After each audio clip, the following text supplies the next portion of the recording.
Glória a Deus. Eu queria te convidar você a abrir ou ligar sua Bíblia na carta de Tiago, ou na epístola de Tiago, capítulo 5, e nós vamos ler do 13 até o versículo 20. Amém? Todos encontraram aí? Glória a Deus. Então diz assim: está alguém entre vós sofrendo? Faça oração. Está alguém alegre? Cante louvores. Está alguém entre vós doente? Chame os presbíteros da igreja, e estes façam oração sobre ele, ungindo com óleo em nome do Senhor. E a oração da fé salvará o enfermo, e o Senhor o levantará. E se houver cometido pecados, ser-lhe-ão perdoados. Confessai, pois, os vossos pecados uns aos outros, e orai uns pelos outros, para serdes curados. Muito pode, por sua eficácia, a súplica do justo. Elias era homem semelhante a nós, sujeito aos mesmos sentimentos, e orou com instância para que não chovesse sobre a terra. E por 3 anos e 6 meses não choveu. E orou de novo, e o céu deu chuva, e a terra fez germinar seus frutos. Meus irmãos, se algum entre vós se desviar da verdade, e alguém o converter, sabei que aquele que converte o pecador do seu caminho errado, salvará da morte a alma dele, e cobrirá multidão de pecados. Amém? Glória a Deus. O tema da minha mensagem de hoje é confrontando a realidade. Confrontando a realidade. Eu gostaria de meditar com você. Essa vai ser uma mensagem textual, então eu vou ficar aqui, falando do texto todo, E eu gostaria de meditar com você sobre essa passagem e aprender com você aqui algumas lições, que a gente pode colocar em prática na nossa vida. E aí vai uma pergunta para você: como é que você reage a determinadas situações? Eu sei que é uma pergunta muito abrangente, porque imagine, cada coisa que acontece na sua vida, com certeza você reage de uma maneira diferente, Mas eu gostaria que você, ao longo dessa mensagem, estivesse aí fazendo uma reflexão a respeito disso. Como é que eu reajo em determinadas situações na minha vida? Uma coisa que eu gostaria de chamar a atenção aqui, primeiro que esse contexto todo que nós lemos aqui está falando principalmente do aspecto da oração na nossa vida. Você vai perceber aqui que em todas as situações que ele foi mencionando, ele vai falando: orem, chamem os presbíteros. E até para vocês que não conhecem essa palavra, presbítero, quem são esses? Eles eram os primeiros líderes da igreja. Quando a gente lê o livro de Atos, eles foram os primeiros líderes mesmo antes de serem escolhidos, por exemplo, os diáconos, e depois, lógico, veio os bispos, e aí sucessivamente, Então, presbíteros eram os líderes da igreja. Então, aqui a gente vai perceber que tudo o que estava acontecendo, que ele vai mencionando aqui, ele fala: orem sobre isso. Chamem uns aos outros e orem. Chamem os presbíteros e orem. Então o contexto todo está falando dessa importância da gente interagir como igreja e a gente orar. Não só sozinho, mas também como um grupo. Amém? Que bom, que todo mundo participa. Amém. A outra coisa aqui, queridos, que eu percebo, que em toda e qualquer situação que a gente esteja vivendo, né, que aqui depois eu vou detalhar, mas todas elas nos instrui e nos manda ir em direção a Deus. Ela nos aponta para se aproximar de Deus, em qualquer delas, seja quando alguma coisa boa esteja acontecendo, ou seja, quando alguma coisa ruim esteja acontecendo. Da mesma forma, né, Tiago aqui está nos aconselhando, vá para Deus. O caminho é esse. A solução é essa. A resposta é essa. O que você precisa está em Deus. Amém? Glória a Deus. Então eu quero destacar algumas coisas aqui que eu considero interessante, né? A primeira coisa que ele diz no texto é: está alguém entre vós sofrendo? E aqui eu queria te chamar a atenção para uma outra coisa, o quão é interessante quando você estiver fazendo qualquer estudo da palavra de Deus, procure ler em outras versões também. Porque as outras versões, elas podem contribuir para te dar um entendimento melhor, uma compreensão melhor do texto. Olha só que interessante. Em algumas versões fala, né, essa aqui que eu li, se alguém estiver entre vós sofrendo, essa versão fala. Em outras versões, por exemplo, se alguém estiver aflito, já muda um pouquinho. Você está entendendo? Aí, o significado de aflito aqui, ele vem com a ideia de que é algo que rouba a paz de espírito de alguém, né? E causa uma angústia tremenda. E aí é interessante que ele fala o quê?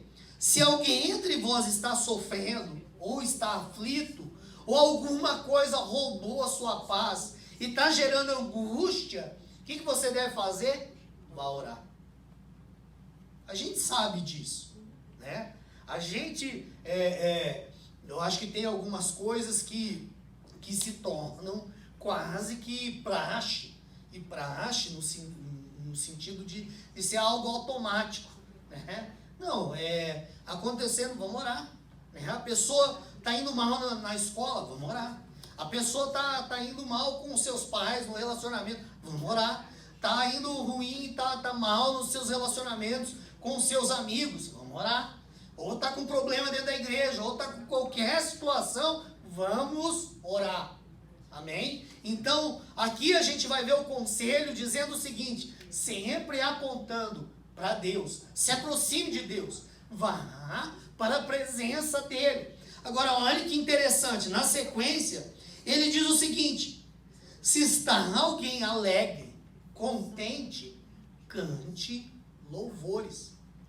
Foi até o que a Maressa disse no início, né? Que a nossa adoração devia de ser como uma oração. Amém? Então, novamente aqui, a realidade, o contexto aqui agora não é de tristeza, agora não é de sofrimento, agora não é de aflição, mas sim de alegria. Um momento em que você está contente, um momento que tudo está bem na sua vida, ou através de um acontecimento, ou de alguma coisa que você conquistou, que você queria tanto. O fato é que agora você está feliz. E aí o que te manda fazer? Cante louvores. Porque é muito interessante, queridos, e aí vai uma segunda pergunta para você. A gente vai falar mais no ND Connect, né, que a gente tem dado uma ruminada a respeito das mensagens, né? Tem gente reclamando que a gente repete, né, no ND Connection. Mas a ideia é essa mesmo, né? A ideia é justamente que você absorva bem aquilo que a gente está ensinando e aprendendo juntos, amém? Então esse é o motivo. Até porque eu tenho certeza que aqui 40, 50 minutos que eu estou tagarelando, você não vai absorver tudo.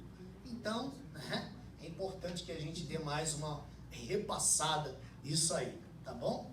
Só dando explicação para algumas pessoas. Eu estou constrangendo a moça, mas é isso mesmo, de propósito. Ai, ai. Mas olha só que interessante, queridos. É muito comum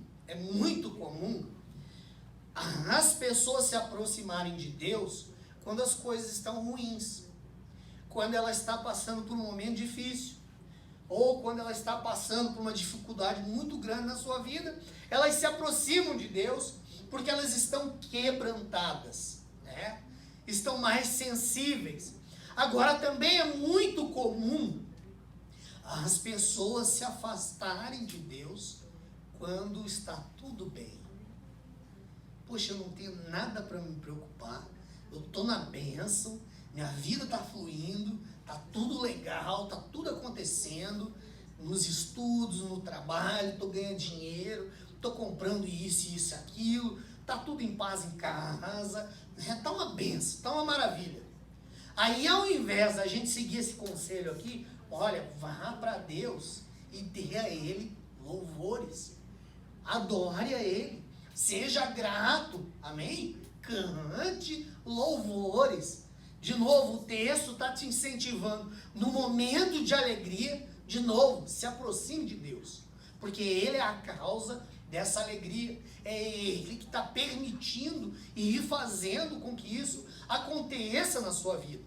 Então, a palavra de Deus, mais uma vez, está incentivando. Deixa eu pegar a água aqui, gente, porque senão... Opa!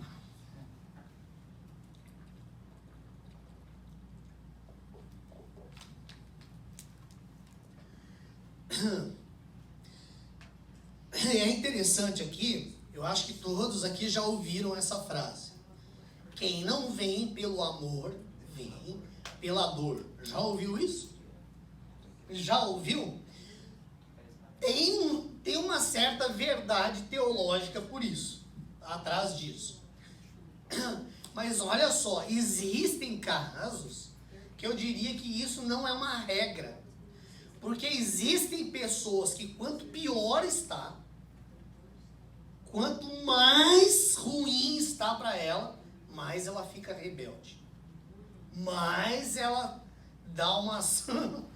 Como é que chama? Dá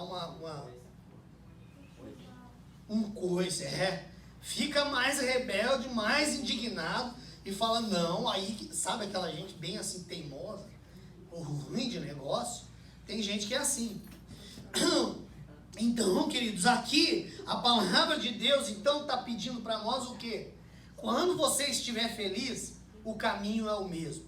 Vá para Deus, seja grato a Ele, cante louvores, adore a Ele, amém? Se aproxime dEle.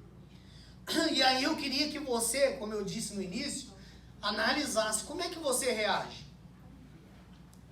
Quando as coisas estão boas e perfeitas para você, você se aproxima de Deus ou se afasta de Deus? Ou será que é o contrário? Quando você está sofrendo, passando por um momento de luta, de dificuldade, você se aproxima ou você se afasta de Deus? Dá uma pensada nisso. Porque como a palavra está nos ensinando aqui, independente do momento, independente da situação, se aproxime de Deus. E esse é o caminho. Amém? Aí ele vai continuar. Olha só que interessante. Se está entre vós, alguém entre vós doente, né? No caso aqui ele vai falar, chame os presbíteros da igreja, e estes passam a oração sobre ele, e ungindo com óleo, em nome do Senhor. E a oração da fé salvará o enfermo. Olha só, de novo a questão das versões bíblicas. Esse doente aqui não significa só uma pessoa que está realmente doente fisicamente, mas ela também pode ser interpretada como fraqueza espiritual. Ou seja, alguém que está fraca. Na semana passada nós falamos de estar frio, né? Morno e quente. Então aqui essa doença, esse estar doente, pode estar relacionado também ao estado espiritual em que você está vivendo. Talvez você está realmente fraco espiritualmente falando.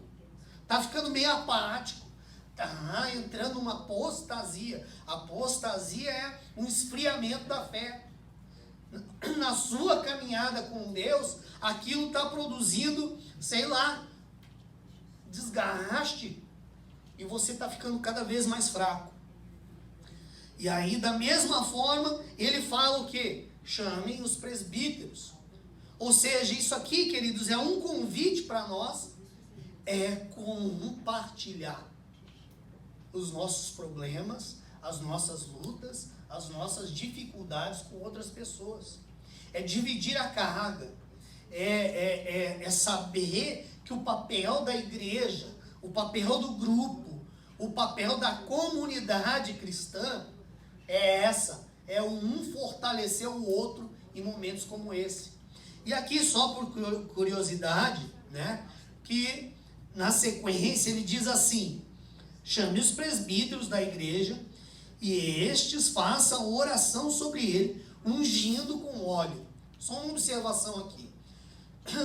O óleo, ele representava também a própria presença de Deus.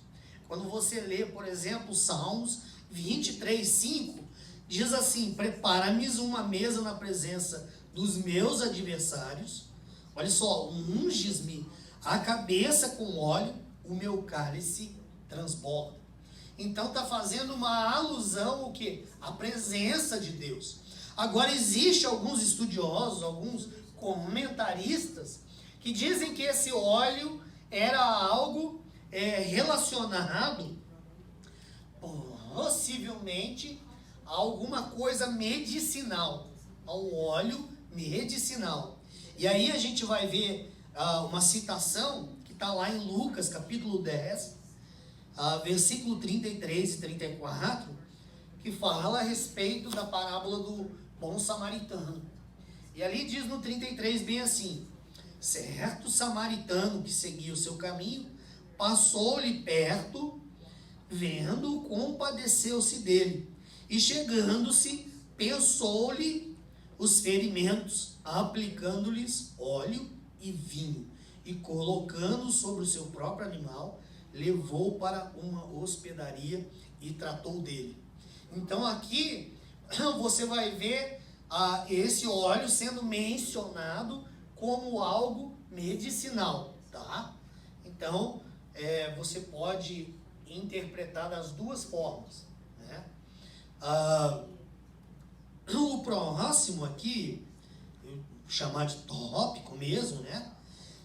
Então, a oração da fé salvará o enfermo, e o Senhor o levantará, e se houver cometido pecados, ser-lhe-ão perdoados. Queridos, olha só, a respeito da cura, é importante que você entenda algo. A cura, ela não é só um fato determinante, não é só a fé. Eu posso ter fé que Deus vai curar alguém, ou eu posso ter fé que Deus vai me curar, mas isso não é o único fator. Porque a nossa fé, ela tem que estar de acordo com a vontade de Deus. Em 1 João 5,14, diz o quê? Que se nós pedirmos alguma coisa dentro da sua vontade, Ele vai nos ouvir, ou Ele vai nos atender. Amém? Então é importante que eu saiba, eu faço uma oração, mas eu posso ter muita fé. Deus, eu creio, o Senhor vai fazer, eu profetizo, eu declaro em nome de Jesus, aquela coisa toda. Se não estiver de acordo com a vontade de Deus, por isso que eu acho muito lindo quando um leproso se aproxima de Jesus e ele diz o seguinte: Senhor, se tu queres, eu ficarei limpo. Se tu queres. É Deus que determina a cura. Amém? É Ele. A gente pode crer, a gente pode desejar, a gente pode pedir intensamente, fervorosamente, mas quem vai determinar se cura ou não é Deus. Por exemplo, eu lembrei aqui, quando eu me converti, uma das coisas que eu orei muito, era quase que assim, todo culto eu orava, era para que Deus curasse a minha visão. Eu sou cego no olho esquerdo, vocês não têm noção. Eu uso 5,5 na vista esquerda. Eu tenho astigmatismo, hipermetropia. Quando eu tiro assim, é todo blurry o negócio. É embaçado mesmo. E aí, eu me lembro que quando eu estava na igreja, qualquer mover que tinha de oração, de cura, eu orava, Deus me cura, me cura. E muitas vezes eu lembro que eu fazia assim, ó, tirava o óculos, vamos ver se eu fui curado. Cadê? Sumiu. Ele consegue ver nada. Aí, sumiu. Pegadinha, hein? Foi pra trás de mim. Mas, gente, era tão intenso esse negócio e nunca aconteceu. Aí, o que eu vou dizer? Ah, Deus não tem o poder de fazer? Misericórdia, né? É porque não é a vontade de Deus. Vai que hoje seja o dia. Eu saio, vou pisar no óculos, quebro e Jesus me cura. Né? Olha que tremendo. Depois de 20 e tantos anos, o milagre acontece. Né? Ai, ai. Mas é interessante isso, queridos, que a nossa oração, ela precisa estar em concordância com a vontade de Deus. Amém?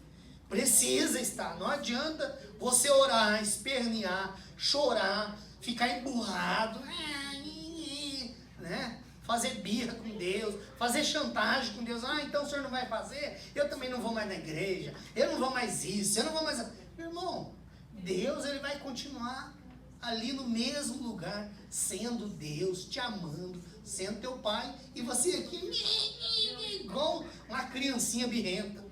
Não tem problema. Deus não vai sair do lugar. Quando ele crescer, melhorar, entender, ele vai voltar. É assim? Aí um outro aspecto aqui, que eu gosto desse texto, é que fala assim, ó. Então, só voltando um pouquinho. E a oração da fé salvará o enfermo, e o Senhor o levantará. Se houver cometido pecados, ser-lhe-ão perdoados. Querido, essa questão do pecado é muito interessante, porque a questão do pecado, ela está associada ao cristianismo. Amém? É Jesus que nos purifica de todo pecado, é Ele que nos redime, é Ele que nos perdoa, é Ele que nos purifica, é Ele que nos santifica e ponto, né? Agora, olha só, em todas as questões da vida, o pecado, ele está ligado com o que está acontecendo na nossa vida. E até mesmo, escuta, até mesmo doenças, tanto físicas como emocionais, são causas do pecado. Então a gente precisa sim discernir e entender e sempre pedir perdão a Deus, confessar os nossos pecados. Eu sempre digo aqui que confessar no grego significa dizer a mesma coisa. Não é novidade para Deus. Ah, Deus, eu falei um palavrão. Oh, Deus, eu xinguei não sei quem. Oh, Deus, eu senti ódio no meu coração. Eu senti isso, senti aquilo. Meu irmão, você só está dizendo a mesma coisa para Deus.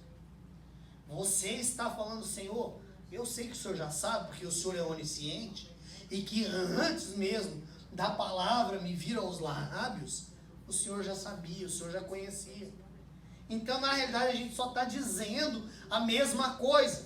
Agora, é importante, eu acredito, muito mais para eu e você, fazer esse processo de confissão, de pedir perdão, de se arrepender de verdade, para que o tratamento venha, para que a provisão de Deus, ela venha sobre a nossa vida, aconteça. Amém? E aqui então eu falo assim, se houver cometido pecado, ser-lhe-ão perdoados. Olha só isso aqui, queridos. A questão do pecado estar associado à doença. Olha só, em Marcos capítulo 2, eu vou dar aqui uma resumida, mas diz assim: e Jesus, percebendo logo, por seu espírito, que eles assim arrazoavam, essa palavra arrazoavam, eles estavam conversando entre si, discutindo entre si. Então Jesus, percebeu isso e disse-lhes: por que vocês estão arrazoando sobre essas coisas em vosso coração? Qual é mais fácil? Dizer ao paralítico: estão perdoados os teus pecados? Ou dizer: levanta, toma o teu leito e anda? Ora, para que saibais que o Filho do Homem tem sobre a terra a autoridade para perdoar pecados, disse ao paralítico: eu te mando, levanta-te, toma o teu leito e vai para a tua casa. Então aqui a gente pode acreditar que essa enfermidade, essa doença tinha ligação com o pecado. Porque ele fala: olha, perdoado foram os seus pecados, e agora levanta e anda. Você está entendendo? E a psicologia, ela explica isso até como doenças que são chamadas psicossomáticas, que são criadas no psique, na mente da pessoa, e que acaba sendo projetado no corpo. Tem gente, por exemplo, que tem gastrite, tem úlceras, porque desenvolve uma ansiedade, um nervosismo muito grande, uma angústia muito grande, e aquilo de alguma forma precisa sair, e acaba então desenvolvendo algumas enfermidades físicas. Tem casos, alguns dizem que até mesmo alguns tipos de câncer são relacionados com a questão do psique e da alma da pessoa. Aí, continuando aqui, ele dá mais uma dica para nós: confessai, pois, os vossos pecados uns aos outros, e orem um pelos outros, para vocês serem curados, porque tem muita eficiência a súplica do justo. Então, mais uma vez aqui, ele dá um conselho antes: se você está enfermo, se você está doente, fale com os presbíteros, fale com a sua liderança, converse com alguém. Aqui, da mesma forma, está dizendo o seguinte: falem um com os outros, conversem, confessem seus pecados. Queridos, a psicologia também ensina que quando a gente fala, a gente organiza os nossos pensamentos. Eu já tive essa experiência várias vezes, que orando a Deus, eu comecei a entender sobre algo, ou a compreender, ou a até mesmo perceber o que eu deveria fazer. Porque eu falo: puxa, olha que eu estou falando isso aqui, e parece que dá uma luz, dá uma direção em que você fala: poxa, eu vou fazer isso, é assim que eu vou resolver, Então a Bíblia, ela nos ensina a confessar e conversar uns com os outros. É importante, é muito importante você ter pessoas certas para conversar. Eu sempre ensinei vocês, ensino vocês isso, queridos. Uma coisa são colegas, outra coisa são amigos. Você precisa discernir e entender quem que você pode brincar e quem que você pode realmente conversar sério. Quem você pode realmente confiar a tua vida, situações, dilemas em que você está vivendo. Você não pode sair falando tudo sobre você para qualquer um. E não é discriminação de alguém. Queridos, é importantíssimo a gente saber disso.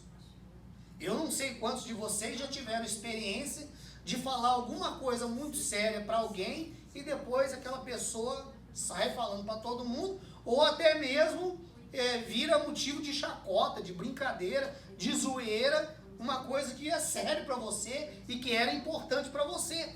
Por que aconteceu? Porque você falou para a pessoa errada.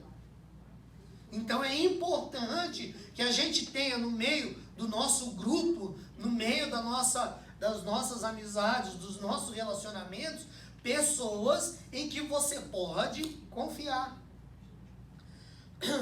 Eu não vou falar que eu sou perfeito, né? Longe disso, mas eu tenho coisas éticas em relação ao ministério que eu levo muito a sério, muito a sério. Se alguém vem falar alguma coisa pra mim e fala assim, ó, e nem pra sua esposa eu gostaria que você dissesse. Acabou. Eu levo isso muito a sério. Por quê? Porque eu já fui muito machucado e ferido quando eu abri minha gamela para que eu não devia. Já fui. Já tive experiências ruins com pastores mesmo. De pessoas que não tinham essa ética, essa seriedade. Acham que aquilo que você fala é coisa que pode ser exposta para alguém, né? Então, queridos, é importante sim que você tenha pessoas que você possa dizer, olha, para esse cara, para essa menina, eu posso confiar, eu posso conversar, eu posso expor um pecado, por mais feio que ele seja, que ela não vai me interpretar mal, que ela não vai me condenar por causa disso, mas pelo contrário, vai me ajudar, amém? Em oração, vai me ajudar me dando bons conselhos. Eu esqueço do nome de um rei, mas tem uma história interessante, eu posso depois procurar esse texto, mas é muito legal, porque o rei era um menino jovem, e a Bíblia diz o seguinte, que ele rejeitou o conselho dos anciãos, ou seja, dos mais velhos, dos mais experientes. E a Bíblia diz que ele, ao invés disso, ele resolveu seguir o conselho dos amiguinhos dele. E meu irmão quebrou a cara legal.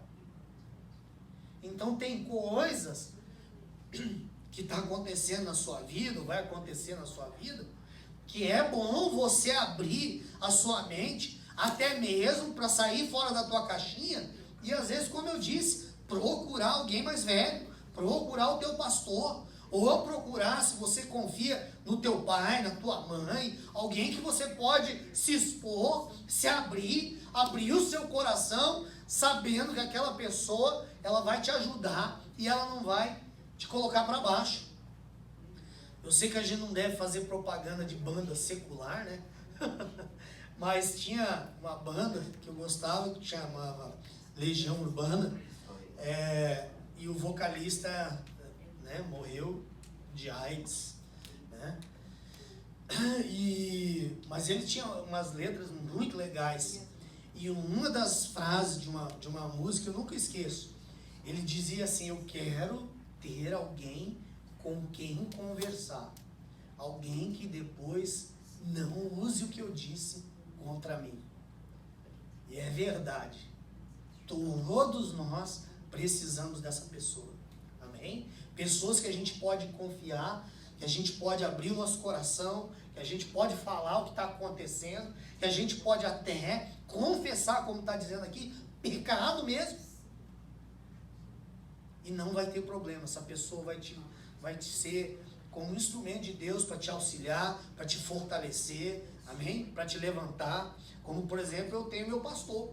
Por várias vezes, em várias situações da minha vida, eu abri. O bicho está pegando, está complicado, eu não sei para onde que eu vou, o que eu faço? Então nós precisamos ter alguém. E aqui, queridos, é interessante que tira um pouco, e não fazendo nenhuma crítica aos católicos, mas o católico, né, todos vocês sabem que tem a cultura das pessoas se confessarem com o padre. Então elas vão lá, marcam, né, e vão para o confessionário ali, e ali elas abrem, né, o coração e falam o que querem para o padre. Eu nunca tive essa experiência, embora na minha infância os meus pais eram católicos, né? Mas eu nem me lembro quantas vezes que eu pisei na igreja. Era católico daquele jeito, assim, que só vai 2 vezes por ano. Né? Mas aqui está ensinando exatamente o oposto. É confessar uns aos outros. Eu não preciso ir para um líder específico, para um padre, para um bispo, para um apóstolo, para um pastor. Não, é uns aos outros. E aqui o resultado disso, né? Confessai, pois, os vossos pecados uns aos outros e orai uns pelos outros, para serem curados. Muito pode a sua eficácia, a súplica do justo. Então, mais uma vez, está falando aqui, queridos, da importância e do poder da oração. Está dizendo, olha, tem muito poder a súplica, a oração de um justo. Eu acredito que todos nós somos justos. Não porque somos justos por natureza. Não. Porque fazemos tudo corretamente. Porque nós somos justificados pelo sangue do Cordeiro. Amém? Até porque, se a gente lê Isaías, né, fala que a justiça do homem, olha só, é como trapo de imundícia. Sabe o que é esse trapo de imundícia? Para você entender bem literalmente, é o modus das senhoras, das senhoritas. Tudo sujo. Então fala da impureza. Então a Bíblia está dizendo o seguinte, que a justiça dos homens é como um trapo de imundícia, né? Porque antigamente a mulher não tinha moda, usava pano, né? Desculpe entrar assim nesse assunto, né? Então assim, né? Pessoal, né? E o próximo ponto aqui, queridos, então, que eu sou apaixonado com esse versículo. Diz assim, o versículo 17, Elias era homem semelhante a nós, sujeito aos mesmos sentimentos, e orou com instância para que não chovesse sobre a terra, e por 3 anos e 6 meses não choveu. E orou de novo, e o céu deu chuva, e a terra fez germinar seus frutos. Queridos, é muito legal isso. E de novo aqui, ó, em relação às versões diferentes. Aqui está falando que ele era um ser humano igual a você, eu e você. Amém? Ele era um homem igualzinho a você e a mim. Um homem que tinha qualidades, o homem também tinha defeitos, tinha virtudes, mas também tinha fraquezas na sua vida. E aqui diz o que Deus usou ele para fazer. Ele orou e 3 anos e meio ficaram sem chuva. Cessou a chuva. E depois ele orou de novo e Deus liberou a chuva. Além disso, olha só o que aconteceu. Se você ler lá, 1 Reis 17, 18, 19, você vai ver que tremendo essas histórias. Você vai ver que ele, por exemplo, confrontou os profetas de Baal. 450 profetas de Baal e 400 do poste ídolo. Ele falou, vamos fazer o seguinte, eu desafio vocês, vamos lá para o Monte Carmelo, vocês vão ter que subir, hein? São 500 metros de altura. Então vamos lá, a altitude é tensa. 1.500 square, ó, já fica mente de, né? 1.500 feet de altura. Então, vai todo mundo para lá. E ele, então, desafia os profetas. E ele faz uma pergunta, por que vocês estão cocheando? Ó, já vou explicar, hein? Por que vocês estão cocheando entre 2 pensamentos? Por que vocês estão confusos em relação a 2 coisas? Se Deus é Deus, sirva a Deus. Se Baal é Deus, vamos servir a Baal. E aí, ele manda os profetas de Baal começar vamos fazer aqui, né, um altar, e quem responder com fogo, esse é o verdadeiro Deus.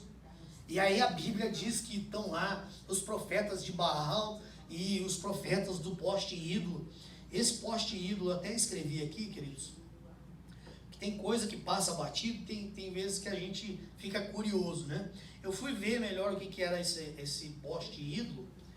Está relacionado à imagem de Assera, a principal deusa de Tiro e mãe de Baal. Então, é tudo do mesmo grupo. Era idolatria mesmo, né? Mas ele juntou esses 850 profetas e falou aí, vamos aí, ó. Vocês fazem aí as suas rezas, suas orações, fazem o que vocês precisam fazer e ora para ele responder com fogo.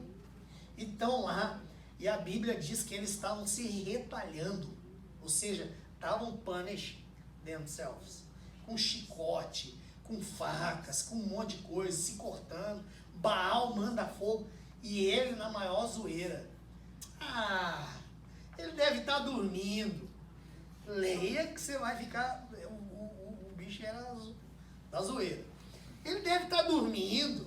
Esqueceu de vocês. Ou ele está fazendo outra coisa, deve estar ocupado com outra coisa. E ficaram de manhã até a tarde e nada aconteceu. Aí ele fala, não, então faz o seguinte. O altar está aqui, pode derramar água. Pode jogar. A Bíblia diz que ali encheu o altar de água que chegou a transbordar. E aí ele só faz uma oração simples. E ele fala, Senhor, para que hoje fique sabido em todo Israel que só o Senhor é Deus, manda fogo. Caraca. A Bíblia relata que Deus manda o fogo, consome todo o altar e chupa e seca toda aquela água que estava ali. E todo mundo sai gritando, só Deus é Deus, só Deus é Deus, e ele, ó, matou os 850 profetas. Deus deu uma unção de ninja para ele, e ele saiu matando todo mundo. Aí o rei Acabe e a Jezabel ficam sabendo o que eles fizeram com os profetas deles. Aí a Jezabel, a encapetada, só faz uma ameaça e fala o seguinte para ele: fique sabendo, hein, que a mesma coisa que aconteceu com os meus profetas vai acontecer com você.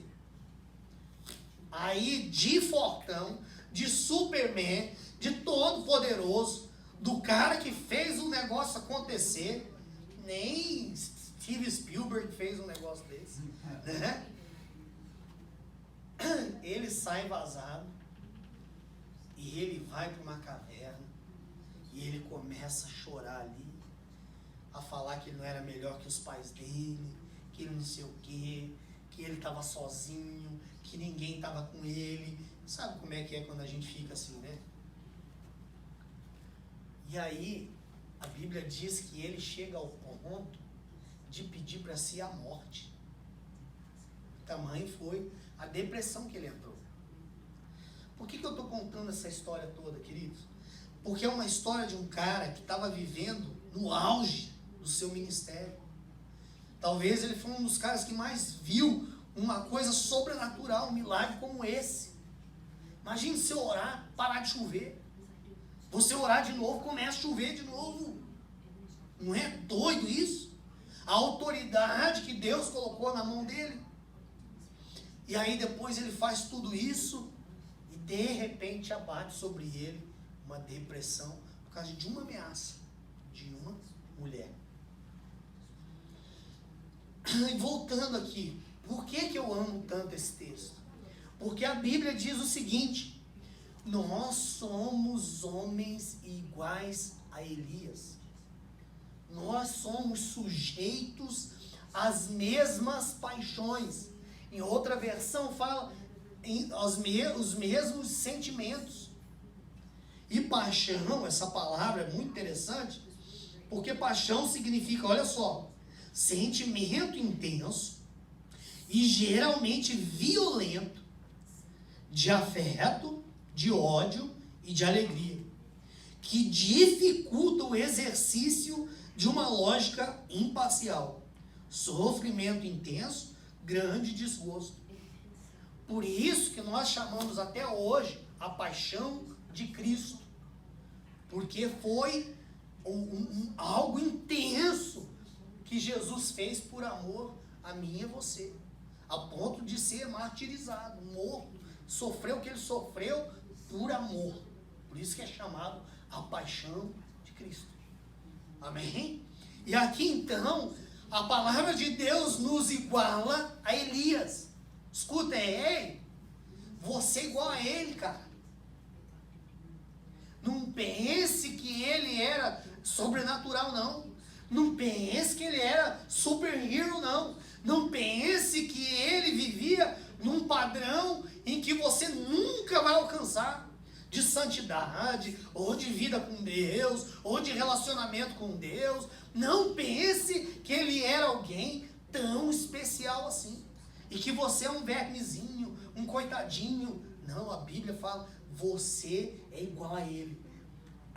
Você também tem os mesmos sentimentos, as mesmas paixões.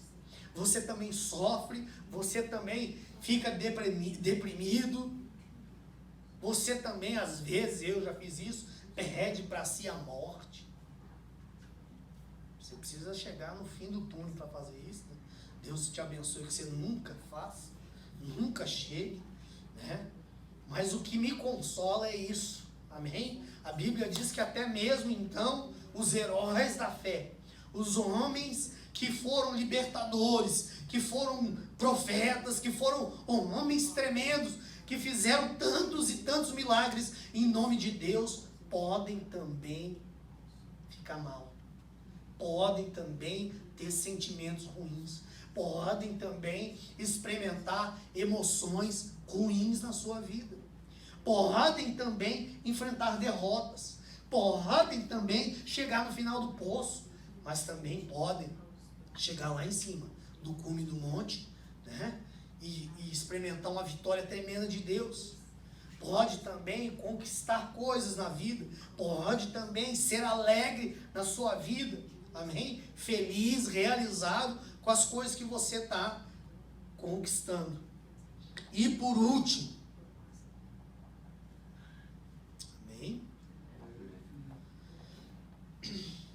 O versículo 19 diz assim: meus irmãos, se algum entre vós se desviar da verdade, e alguém o converter, sabei que aquele que converte o pecador do seu caminho errado, salvará da morte a alma dele, e cobrirá multidão de pecados.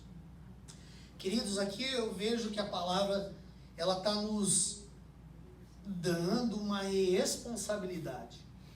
Se alguém à nossa volta se desviar, a gente não pode desistir dela. Amém? Existem pessoas sim que vão sair por um tempo e depois voltam. Mas a gente tem que ter um coração, queridos, misericordioso. Um coração em que realmente quer orar, interceder, conversar, tentar atrair essa pessoa de volta e não simplesmente rejeitá-la e falar: olha, agora você não faz mais parte do grupo. Que se lasque, que se ferre para lá. Isso não é ser cristão. Isso não é o que a Bíblia nos ensina. Amém? A Bíblia nos ensina isso, queridos. Vamos fazer o esforço para trazer o filho pródigo de volta. Amém? Aquele que virou as costas para Deus, aquele que abandonou. Porque a palavra de Deus diz que aquele que está em pé, cuide para que não caia. Queridos, não tem, de novo, não tem super-homem, não tem super-mulher, não tem mulher maravilha que vai permanecer 100% com Deus e em Deus e que ela, assim, nunca vai cair ou possa cair na sua vida. Deus abençoe que não, mas todos nós estamos sujeitos à queda. A Bíblia diz em Provérbios que o justo cairá 7 vezes, mas não ficará prostrado. Isso é lógico que tem outras interpretações, não estou falando de se desviar, mas às vezes de dar um tropeço, às vezes dar uma vacilada, às vezes errar o caminho, às vezes sair um pouco da presença de Deus, mas volta. E a gente precisa ser instrumento de Deus para atrair essas pessoas de volta. Para falar, meu amado, meu irmão, tem misericórdia para você, tem perdão para você, tem amor à tua disposição, tem graça de Deus para a sua vida. Amém? Tem recomeço, tem esperança. Não acabou.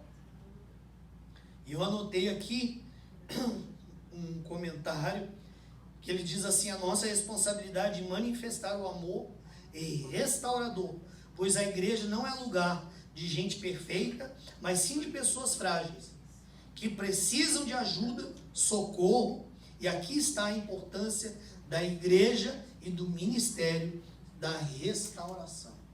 Amém? E a gente precisa ser instrumento de vida, instrumento de bênção, instrumento de luz para as pessoas. A Bíblia fala que a gente deve ser o sal e a luz dessa terra. Amém? Então, demonstrando amor e graça. Eu vou encerrar com essa história. Eu lembro que uma vez eu fui trabalhar na casa de um cliente. Eu trabalhava para o Home Depot ainda. E eu lembro que eu comecei a trocar ideia, era um cara mais ou menos da minha idade. E ele... comecei a conversar e tudo. E eu nem sabia, cara, do background do cara, não sabia nada. Eu tinha visto uma guitarra pendurada na parede. Aí é lógico, né? Você fala, o cara é músico, né? Eu comecei a conversar com ele e assim foi um negócio. Não é raro acontecer isso. Mas Deus colocou no meu coração. Esse cara aí já foi um levita na minha casa. E é um worshiper. E ele se decepcionou com algumas coisas e se afastou de mim. E cara, é tenso quando Deus te dá uma palavra. Você fala, e se eu der agora uma bica aqui? E o cara fala, cara, nunca nem pisei dentro da igreja. Aí eu falei, ô Jesus. E eu lembro, fui pro banheiro. E eu fazia muito isso quando eu me converti. Eu jejuava muito quando eu me converti. E eu lembro que eu ia pro banheiro, eu abraçava o vaso ajoelhado e ficava orando. E eu fiz isso na casa do cara. Fui lá, né? Falei, Jesus, eu quero que o Senhor me confirme aí a parada. E eu vou falar. Depois o Senhor que se vira. Cara, que experiência. E aí, eu fazendo outras coisas e tal, começou a conversar de novo. E eu senti, agora é a hora. Eu falo, cara, eu sou cristão. E Deus falou muito forte no meu coração que você já foi um adorador na casa de Deus e que por alguns motivos você se afastou. O cara olhou pra mim com a cara de assustado assim. E eu vi, ele não chegou a chorar não, mas eu vi que o cara ficou contrito mesmo assim, sabe? E eu falei, cara, nunca é tarde pra você voltar. Deus está de braços abertos. E assim, foi uma experiência muito legal, assim. E não sei o final da história. Não sei se ele voltou, mas eu tenho certeza que aquilo marcou a vida desse cara, sem dúvida nenhuma. Né? Mas estou contando isso, dizendo isso, porque a gente precisa, querido, estar sensível à voz de Deus e realmente procurar ser bênção na vida das pessoas, independente de qualquer coisa. Amém? E ao invés de colocar peso, culpa, né? Ah, também, tal, se desviou, tá aí agora, pai. Ao invés de levantar a pessoa, trazer de volta, coloca ainda mais para baixo. Né? Eu queria orar com você, vamos colocar de pé.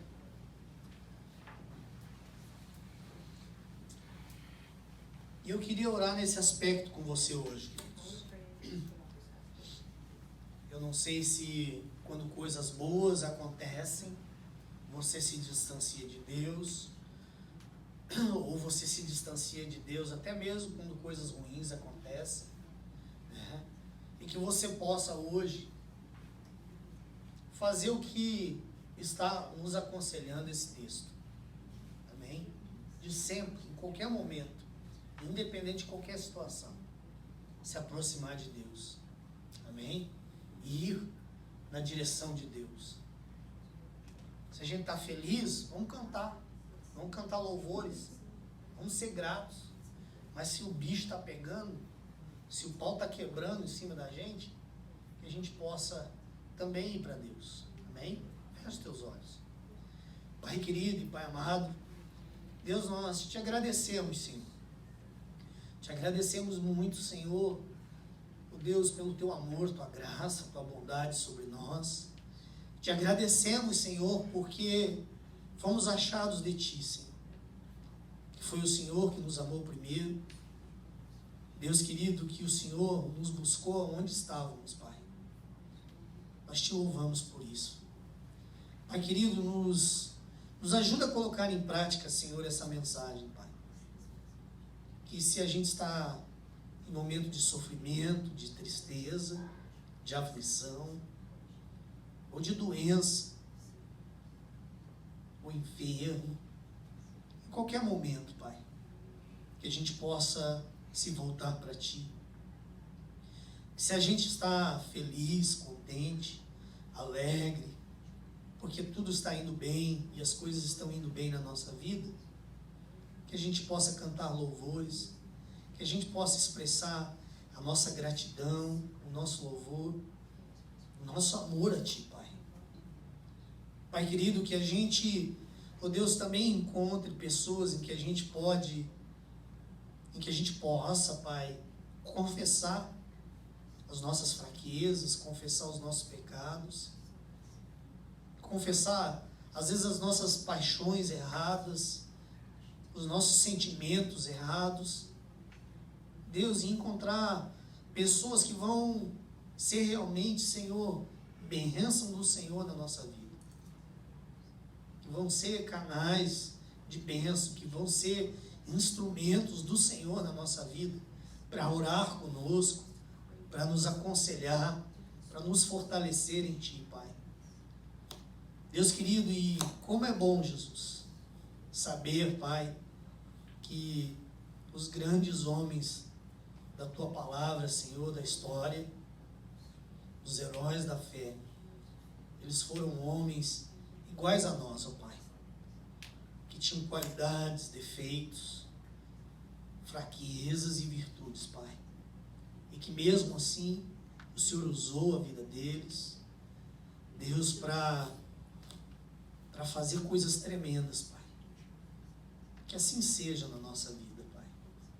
Que a gente não se sinta mal quando estamos tristes, quando estamos, Senhor, desanimados, deprimidos, porque todos, Pai, estão sujeitos a esses mesmos sentimentos, Pai. E por último, Senhor, que o Senhor possa nos usar, Senhor, como instrumento, ó Deus, para atrair aqueles que se afastaram de Ti, por algum motivo se desviaram, que a gente possa ser boca do Senhor, ó Pai, que a gente possa ministrar vida, que a gente possa ministrar o Teu amor, Tua graça, Tua misericórdia, o Teu perdão, e que a gente não seja instrumento, Senhor, Deus, de acusação, para colocar condenação e culpa sobre a vida das pessoas, Pai. A vida já está muito difícil para que a gente ainda coloque isso no coração das pessoas, Pai. Usa as nossas vidas, Pai. Usa como um instrumento do Teu amor, da Tua bênção, da Tua verdade, Pai.